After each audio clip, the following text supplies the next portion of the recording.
Okay. Sorry for the slight delay, everyone, but thank you for joining us here today, David. I'm going to give a brief overview of myself, and then we'll get into David and his experience with electrifying his home. My name is Zoe. I'm Carbon-Free Buildings Coordinator at Citizens Utility Board. So, we're a nonpartisan nonprofit that advocates for clean and affordable energy. So, primarily, I spend my time educating consumers on how to affordably electrify their homes for reasons to do with their own health, the climate, and to save money whenever possible. So here we are today with David Weaver. He was formerly Carbon Free Buildings Coordinator at Citizens Utility Board as well. He's currently a JD candidate at the University of Michigan Law School. So again, thank you so much, David, for being here today. So I just wanted to say, congratulations on electrifying your home. And would you be comfortable sharing with the audience which appliances in your home that you were able to electrify? Yeah, well, first off, Zoe, thank you so much for inviting me and having me on with CUB. It's a delight. I think you have the job that was my favorite job I've ever had, working for such an incredible and wonderful nonprofit with such great colleagues. So it's great to be called in from the benches to hop in on this call. So thank you. Um, yeah, so recently became a homeowner just about a year ago, a little shy. Um, and the home was built in early 1900s, so it's over 100 years old. And so when my wife and I were looking for a place to buy, and really when she was looking, let's be honest, who made those decisions. One of the things we were really interested in was electrification. There's not a lot on the housing market right now that is already electrified unless you're buying new, and even then it can be difficult. So we wanted to get a place that we could make it work. Um, and so as soon as we started looking, we also started looking on like Facebook Marketplace for some of these appliances. We were actually pretty lucky. We were able to find slightly used electric dryers and um, actually an electric induction stove, all on Facebook Marketplace for half the cost of buying new. And even if you buy it new, these electric appliances are so much more efficient than the gas ones that you'll actually save money over the lifetime of it. Even if you buy new, but if you buy slightly used and you're only paying half up front, you're saving even more money. So that was a big win for us. Um, yeah, the first thing, so we had to electrify the drying machine. We had to electrify the stove, which was a gas stove, and we had to electrify heating. The building didn't have any cooling. It was built in a time before the heat waves and climate change. Um, so we also when we replaced the radiators with the heat pump, that also brought in air conditioning for the first time, which was electric as well. That's great. Yeah, thank you for sharing. It's also a very useful hack to consider buying slightly used. I actually haven't heard that before, so thank you for sharing that tip. And I also would love to know, have you completed your electrification process, or are there certain appliances that you're still waiting to transition? No, we are completely electric. I never even established an account with the gas utility company. When we bought the place, the previous owner canceled um, their account, and I never even set one up. I did call them to verify that they wouldn't be charging me or anything, and that's a different discussion I'm happy to have. But yeah, completely electric. So 100% done there. I will say we're still in the process of doing some more weatherization and insulation. But we did some of that upfront as well. Definitely. Weatherization is so important. I always tell people if you're looking to electrify, always want to make sure your home is properly weatherized first, because that's going to give you the biggest bang for your buck, as you already know, I'm sure. So similarly, what are some tips that you have for homeowners or even renters who are just looking to start electrifying their homes? Yes, well, Kind of two different categories. If you're a renter, you have a lot less control over the unit. But if you have a good relationship with your landlord, or there's some other hacks as well, right? So um, let's say you have a gas stove and you've learned through CUB or otherwise how unhealthy it is to have a gas stove in your home, right? Like kids are 42% more likely to develop asthma if there's a gas stove in the home. And it's also quite problematic for people who have asthma or any other pre-existing conditions, and for the elderly as well. So you've decided you don't want that in your house. That's great. Some libraries you can actually rent a single induction stovetop, like, instead of like a full range of four different, spots for pots and pans. A lot of libraries have just like one you can rent, or you could purchase one for somewhere between 100 and $300, depending where you get it from.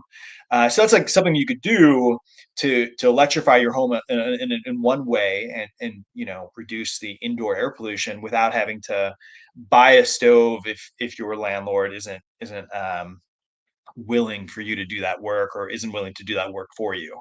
Um, they also make heat pumps that you can put on your window. It's just, like, I think we throughout Illinois, a lot of people see the air conditioning units that hang outside the windows, especially with the older building stock in a lot of Illinois, particularly Chicago, that wasn't designed for air conditioning.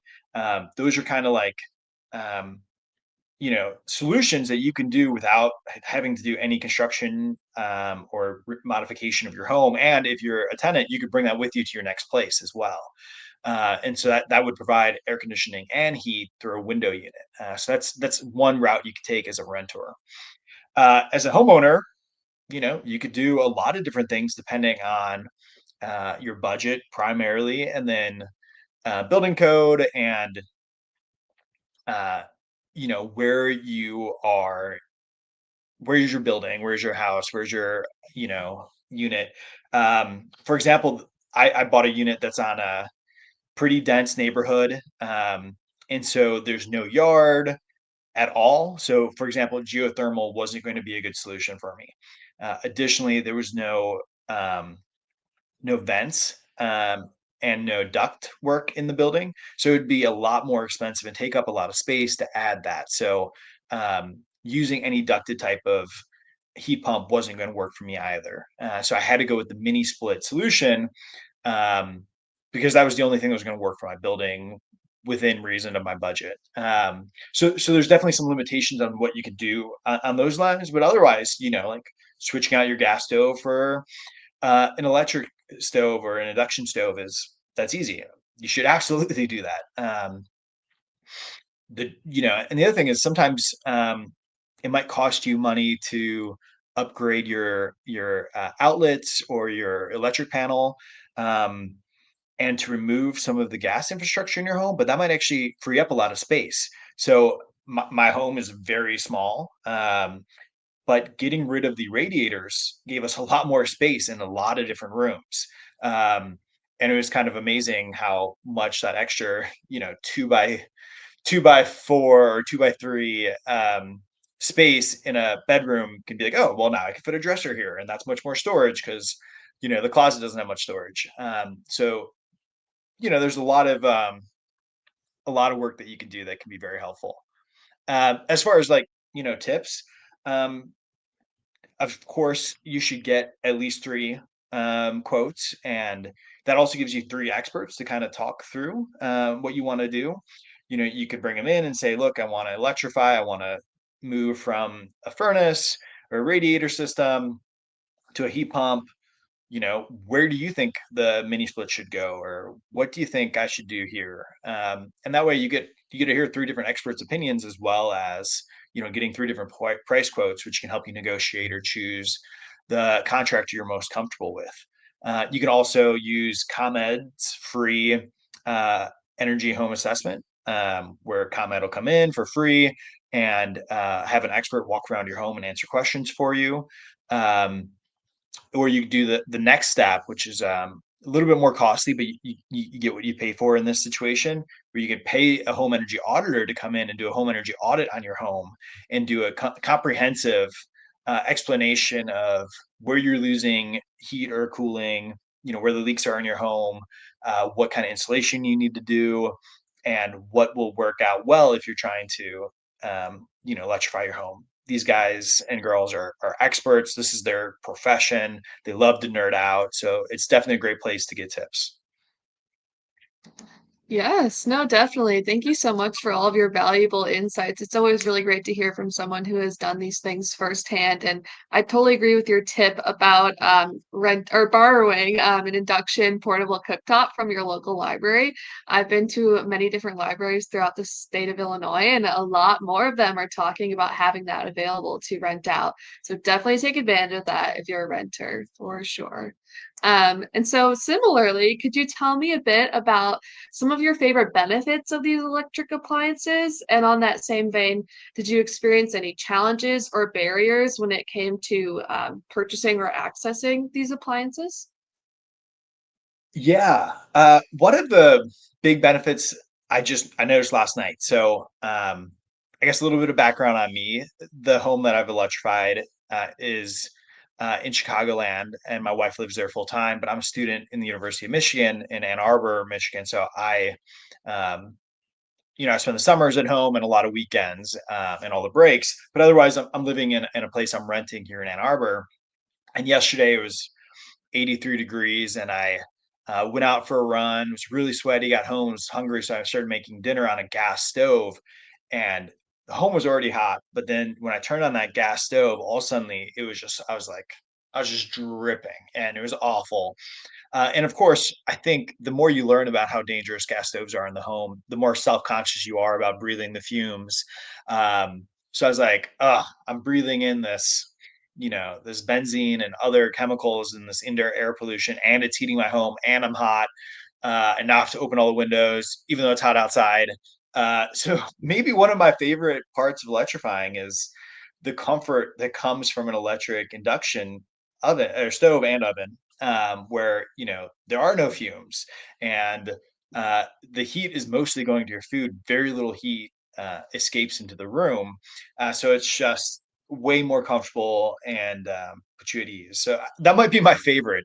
But of course, the energy savings. So it's good for my wallet. It's good for the planet.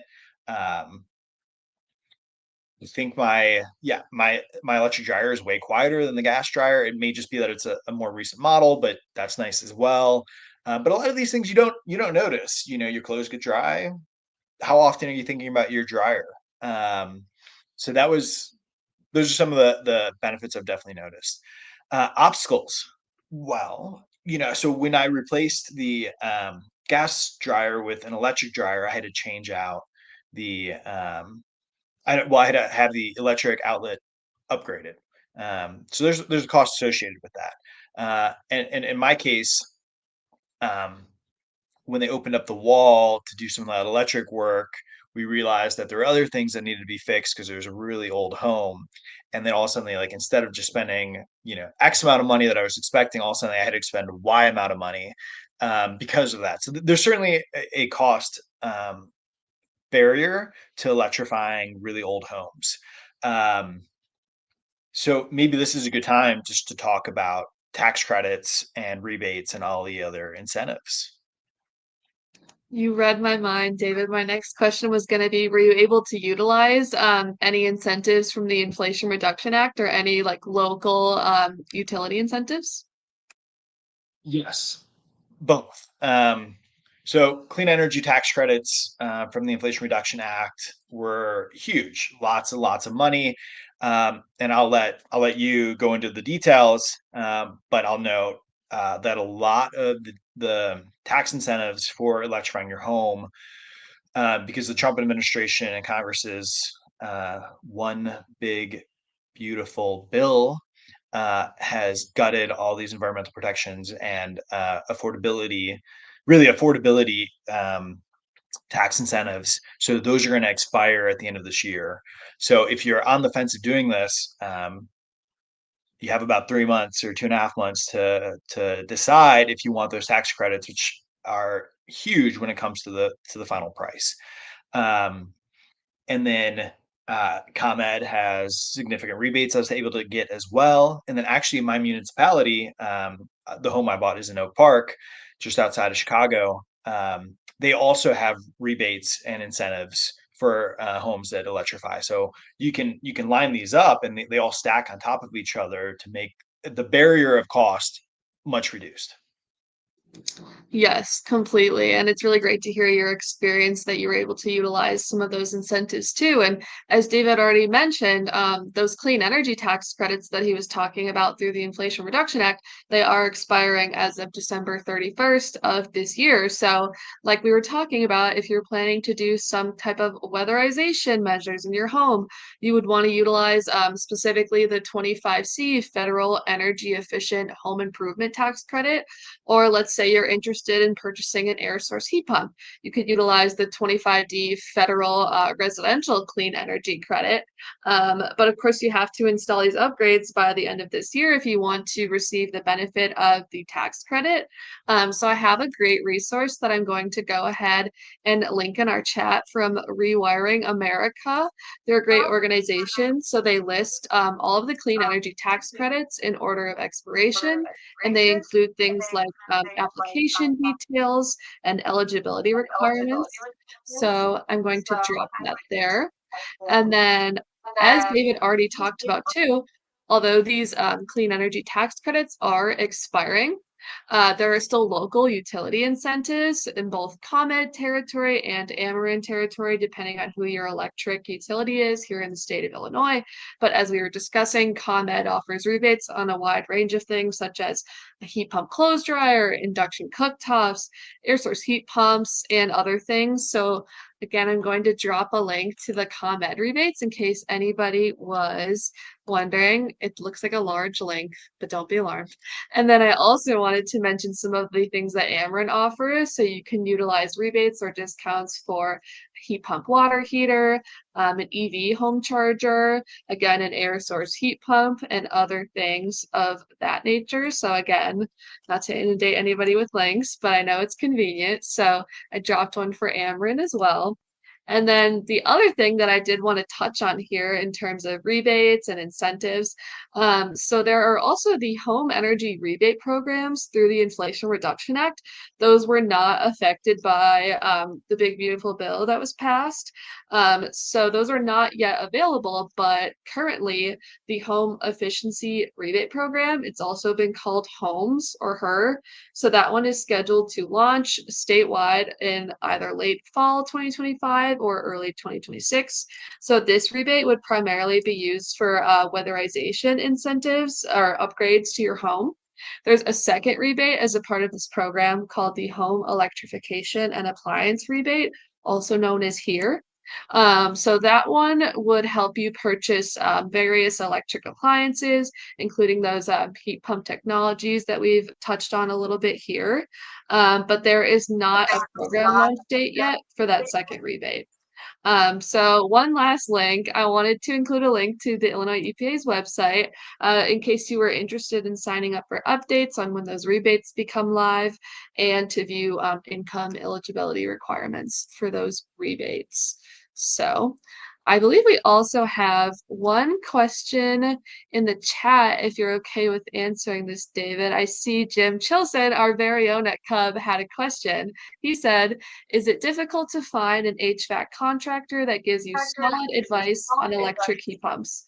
Do you find that sometimes contractors have a bias toward traditional gas heating? Really, really great question, Jim. Thank you.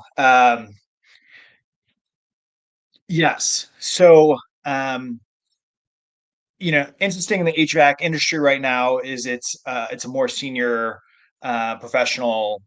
Not as many young people have been going into HVAC, so it's a more seasoned crew that are doing HVAC. And so if you've been doing one thing for 30, 40 years, and maybe you're going to retire in 5 to 10 years, maybe you just want to do what you've been doing because you know that extremely well and you don't want to have to learn something new. So there's definitely a bias from contractors for traditional gas heating because traditionally in Illinois that's what we've done. Um, Absolutely. I do think this is starting to change.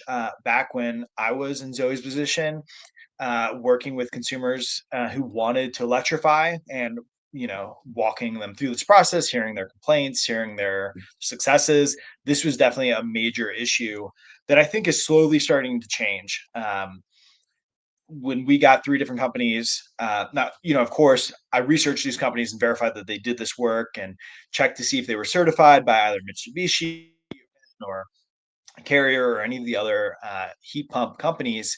Um, so I already knew that at least someone in that company was certified to do heat pump design and installation. Um, and when we called them and asked for quotes and asked them to come out, we were very clear up front that we were only interested in heat pumps. But even then, one of the contractors, we had to tell them, no, no, no, we're serious. We're electrifying. That's what we're doing here. Um, and so yes, there's certainly a bias towards doing traditional gas heating. Um, so the advice to find contractors that will do a good job. Well, first off, if you get three quotes, again, you're going to be able to compare their advice and compare how they are talking about it and their comfort with doing this. So that's probably just as important as the bottom line cost that they're quoting for you. Is your comfort with them and their expertise, and also how they're treating you and how they're answering your questions, or whether they're trying to talk around you. All of that's really important. Um, the other thing I just slightly mentioned is you can look at several of the heat pump um, manufacturers' certifications. So, for example, Mitsubishi is one of the more well-known heat pump manufacturers, and they have a diamond platinum program where they certify installers if they've gone through their training programs and if they've done a certain number of hours, a certain number of installs, they can get higher levels of certification. Big caveat to that though. If one installer at a company has Diamond Elite status, that allows that entire company to claim that they are a Diamond Elite status company. That doesn't mean that the person who comes to your home is Diamond Elite. It doesn't mean that the person who installs is Diamond Elite. It just means one person at the company is. So um, asking questions, right? So the company we eventually went with, they sent someone to do a design and give us the quote.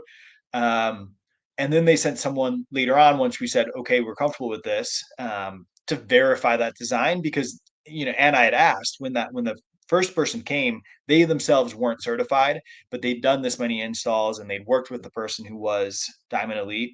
And then um, they came and verified that contractor's work or that designer's work with their professional before they actually started doing any work. So that helped to give me the warm and fuzzy that this was the right contractor for or company for me.